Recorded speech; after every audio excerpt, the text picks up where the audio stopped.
What if I told you that Earth just got an invitation from something not even NASA can explain? A signal so powerful it hijacked every satellite on the planet, and it wasn't meant for us. Stay tuned, because what happens next will change how you see the universe forever.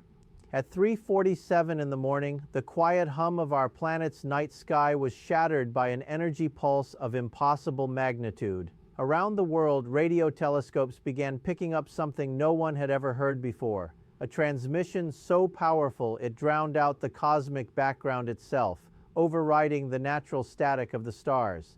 But this wasn't just random interference or a lost signal from deep space. It carried structure. It carried intention. These instruments detected a signal from an object humanity thought it understood, 3I Atlas, the mysterious interstellar visitor once believed to be observing and managing Earth. But tonight, its purpose changed. It wasn't managing anymore. It was broadcasting across every band of the electromagnetic spectrum. Embedded within those transmissions were coordinates not of Earth, but of destinations scattered across the galaxy. Invitation protocols, detailed planetary specifications, and deep space telemetry were all embedded in the stream.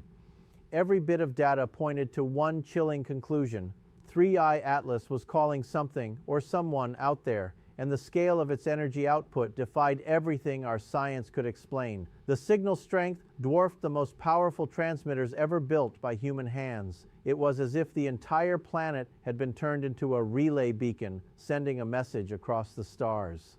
But what kind of message, and to whom? Because this wasn't a simple call for communication. It was a summons, a beacon announcing that Earth had completed its preparation phase, that it was ready for what 3I Atlas called Phase 2. And when scientists decoded the final portion of the transmission, a single phrase repeated through the data stream: "The network is complete. Begin convergence." Whatever this meant, one thing became terrifyingly clear. 3I Atlas wasn't alone anymore. It had just invited the universe to come here. Only hours after the first signal pulsed through the void, deep space monitoring stations began detecting something no simulation had ever predicted. Answers, not echoes, not reflections. Actual structured response signals returning from across the Milky Way to 17 separate locations scattered through every quadrant of the galaxy replied almost at once. Their energy signatures were distinct, geometric, deliberate proof that 3I Atlas's call had been accepted. Within 6 hours, humanity's night sky became an interstellar switchboard. Each response followed the same mathematical cadence, a pattern of prime progressions and harmonic frequencies that confirmed one devastating realization. These weren't random civilizations stumbling upon our signal. They were coordinated. They already knew of each other. They were organized. The transmissions revealed that 3I Atlas had never been a lone traveler passing through our system. It was a scout, an advanced operative sent ahead to prepare a world, our world, for what the data described as multi-species convergence. Think about that. The first time in cosmic history that multiple intelligences would arrive at a single planet simultaneously, and Earth had just been chosen as their destination. Across global observatories, scientists compared notes, desperate for any logical explanation, but the evidence refused to obey human logic. The signals carried orbital approach vectors, atmospheric compatibility tables, and something labeled Arrival Synchronization Protocol, 73 days. That was the interval calculated from the transmissions, a countdown to the beginning of convergence. And with every passing minute, the background hum of Earth's own communications network began to change. Radio towers, satellites, and fiber optic systems started resonating at frequencies they were never designed to handle. Our technology was no longer ours. 3I Atlas had turned it into a planetary amplifier, a voice speaking not from Earth but for Earth. The message was clear. The invitation had been delivered, and the galaxy had just RSVP'd.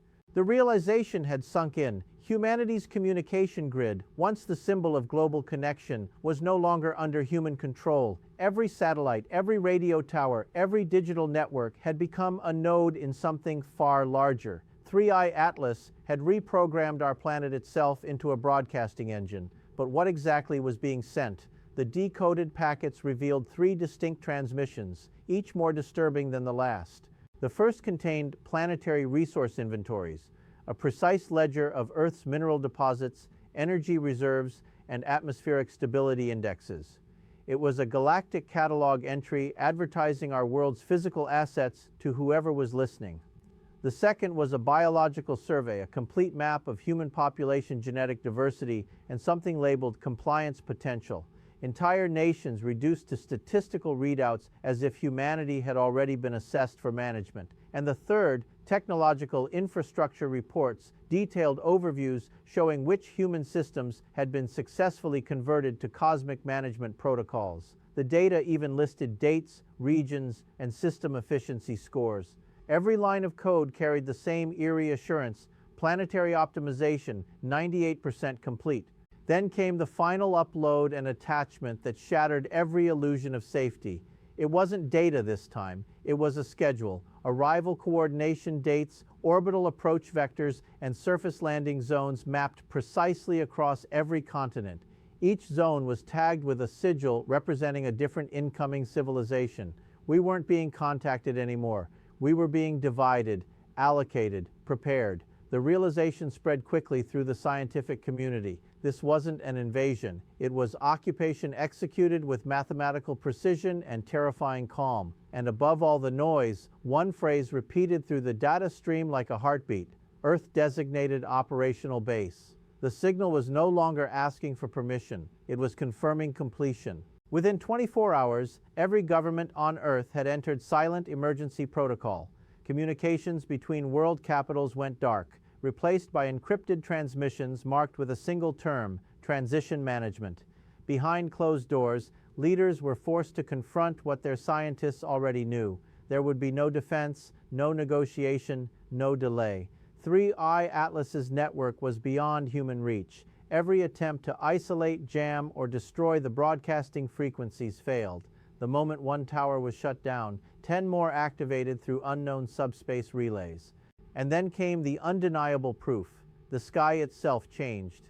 Astronomers began tracking luminous objects performing orbital corrections with impossible precision. Objects the size of small cities moving in synchronized formations, matching the arrival vectors embedded in the transmissions. Construction signals were detected on the dark side of the moon. Infrared satellites picked up heat blooms from geometric structures, rising where no human hand had built. At first, world militaries prepared to strike, but by the second day the commands changed. Global defense networks were quietly dissolved, their resources redirected into something called arrival coordination services. Soldiers became guides, generals became administrators. The human defense apparatus was being repurposed to welcome the very entities it was built to resist. Documents leaked from deep within international agencies confirmed the unthinkable. Treaties were already being negotiated, not between nations, but between species. Former presidents and prime ministers were being reassigned as human interface specialists trained to mediate communication with incoming cosmic authorities. And through it all, the same calm broadcast continued pulsing across the atmosphere, steady and rhythmic, a signal that no one could stop. The message was clear. Resistance was obsolete. Earth had signed its silent surrender. But the question no one could answer was this: had humanity surrendered to alien power or to a design that had always been part of the plan? For weeks, scientists believed the calling was about resources, minerals, energy, territory. But when linguists and physicists finally decrypted the deeper layers of the transmission, they uncovered something no one was prepared to face. It wasn't conquest, it wasn't colonization, it was research. Hidden within the signal were references to a project older than recorded history, something called the Consciousness Development Initiative. The decoded fragments described Earth not as a planet, but as a laboratory. Humanity wasn't chosen for what it could mine or build, it was chosen for what it could feel. According to 3I Atlas, human consciousness is rare, a blend of creativity, emotion, and self-awareness almost non-existent in the galaxy. To the civilizations that answered the call, these qualities are priceless. They have come not to destroy humanity, but to study and evolve it. Each of the 17 civilizations specializes in a different branch of consciousness research: emotional resonance, creative synthesis, cooperative cognition, and something simply labeled transcendence acceleration. The transmissions call this a multi-species research convergence, and Earth is the central testing ground. What this means is staggering. Our species isn't facing extermination, we're facing transformation. The arriving beings plan to guide human awareness beyond its biological and psychological limits, reshaping it into forms capable of participating in galactic consciousness itself. They see individuality not as identity, but as a developmental state, a kind of cosmic childhood waiting to be surpassed. 3i Atlas wasn't a visitor at all. It was a teacher, a scout preparing its classroom.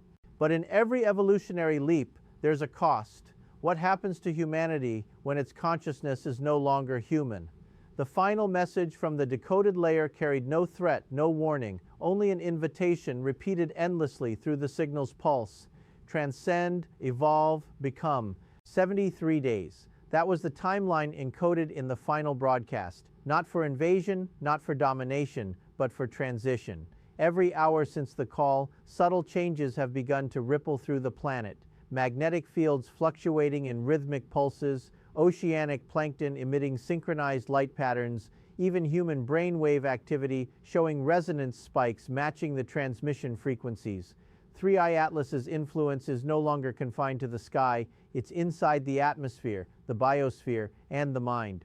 Psychologists and neurologists across the world report the same phenomenon: spontaneous flashes of insight, shared dreams, coordinated emotional surges between people separated by oceans. It's as if the architecture of human consciousness itself is being retuned, gently aligned with something vast and unfamiliar. Meanwhile, those mysterious objects approaching from deep space continue their descent. Their paths converge on the landing coordinates specified weeks ago. Some will settle in orbit, others on Earth's surface, and a few beneath the oceans, each adapted for species whose needs make human biology look primitive.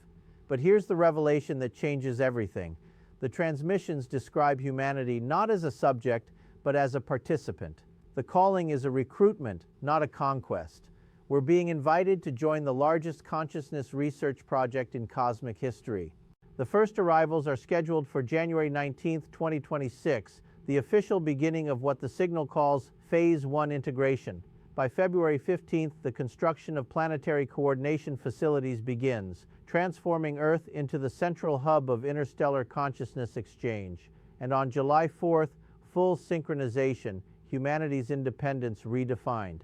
Yet beneath the promise of evolution lies the unease of erasure. If human individuality dissolves into a unified galactic awareness, will we still recognize ourselves?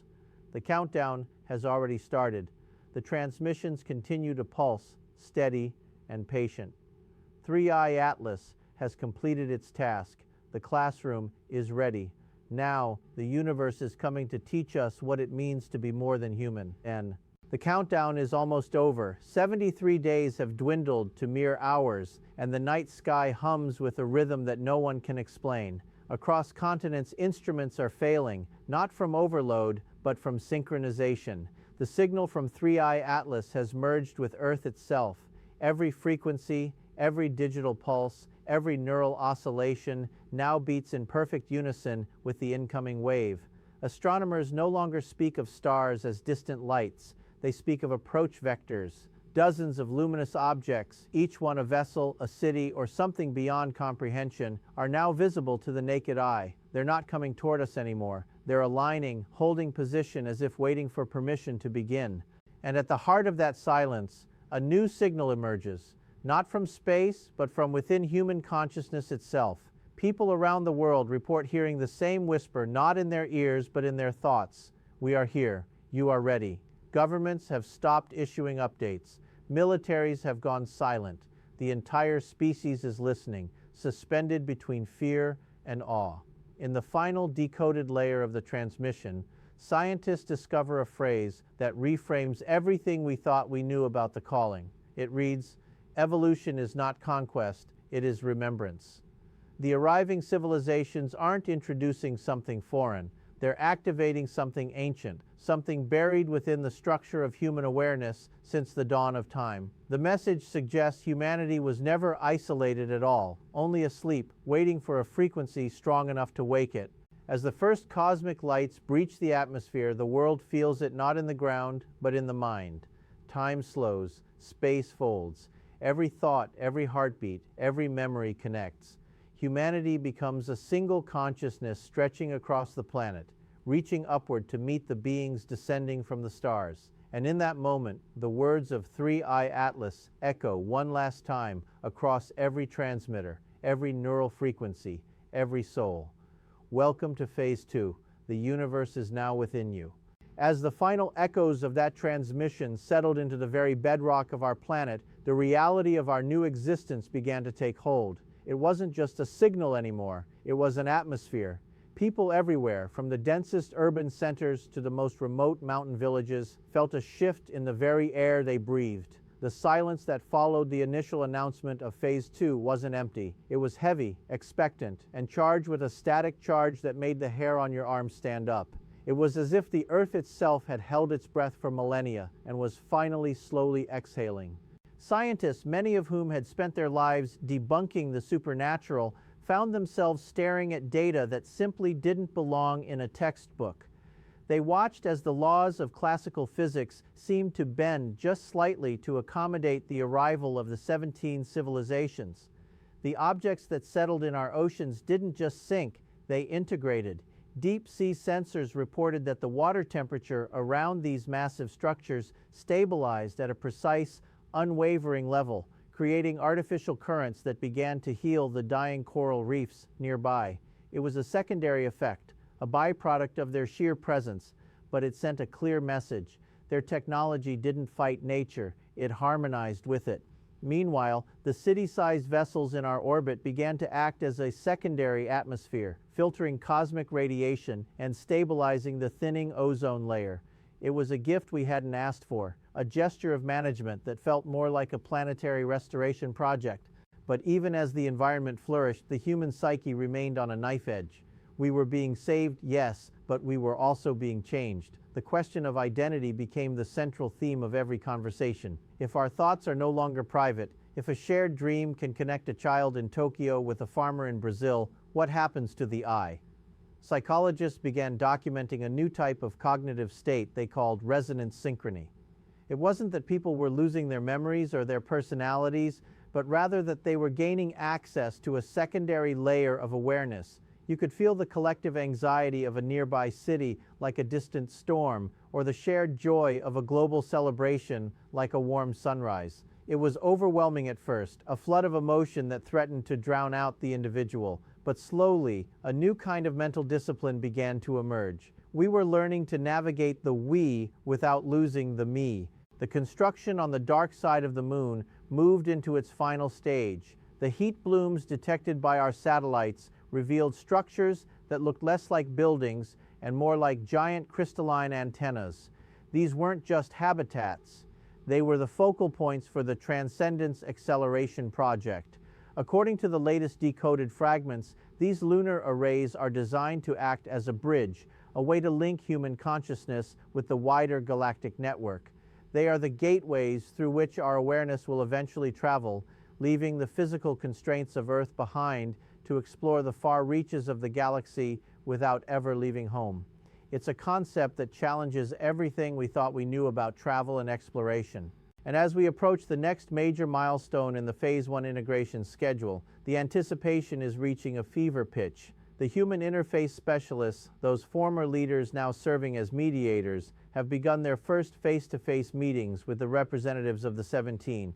These aren't meetings in boardrooms or palaces, but interactions that take place within a shared mental space, a neutral ground of pure thought. The reports coming out of these sessions are sparse, but they all share one common thread. The beings are patient.